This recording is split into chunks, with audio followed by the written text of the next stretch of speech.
Hello दोस्तों, मेरे इस YouTube चैनल में आपका बहुत बहुत स्वागत है। दोस्तों, आज मैं बात करूंगा पारिस्थितिकी और पारितंत्र दोनों के बारे में बताऊंगा तथा दोनों में क्या अंतर है इसके बारे में बताऊंगा। तो पूरा वीडियो आप ध्यान से देखिए। दोस्तों, जो पारिस्थितिकी होती है जिसे हम कहते हैं इकोलॉजी, जो इकोलॉजी है ये जीव विज्ञान की एक शाखा है। और जीव विज्ञान किसकी शाखा है? प्राकृतिक विज्ञान की शाखा है। तो पारिस्थितिकी क्या है? इसके ये जीव समुदाय तथा उसके वातावरण, जहां पर जीव रहते हैं तथा उनका जो वातावरण होता है, उन दोनों का अध्ययन हम कहते हैं पारिस्थितिकी या इकोलॉजी।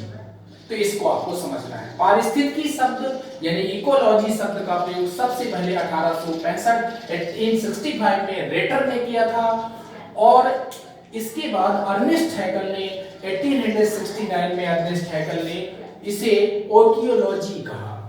उसने ये कहा कि आर्कियोलॉजी जो है कार्बनिक वातावरण तथा अकार्बनिक वातावरण दोनों का क्या है, दोनों के संबंधों का अध्ययन है।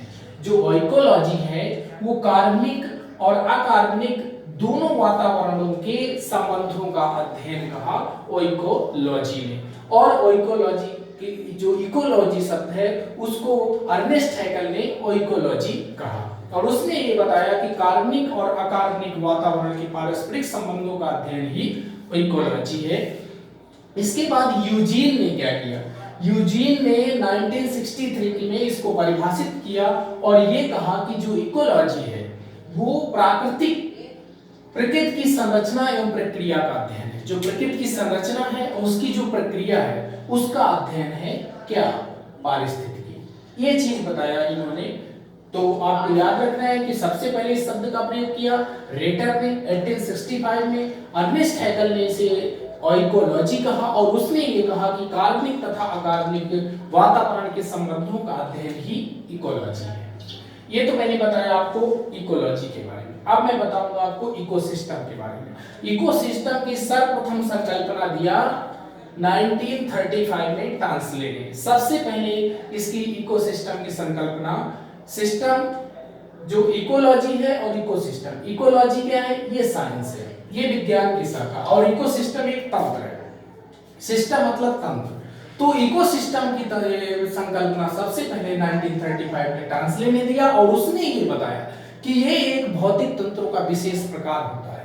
जो इकोसिस्टम होता है भौतिक तंत्रों का एक विशेष प्रकार होता है जो जैविक घटक और अजैविक घटक दोनों से मिलकर के बनता है। जैविक घटक में उत्पादक हो गए यानी पेड़ पौधे, और उपभोक्ता हो गए जो उसको खाने वाले हैं, और अपघटक जो दोनों को नष्ट करने वाले हैं, दोनों को खत्म करने वाले हैं, बैक्टीरिया वगैरह हो गए अपघटक।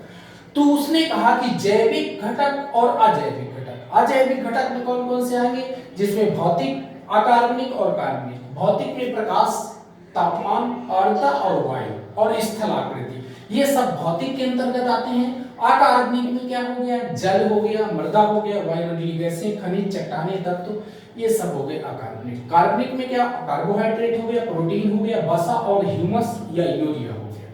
ये हो गए अजैविक अबायोटिक कंपोनेंट या घटक।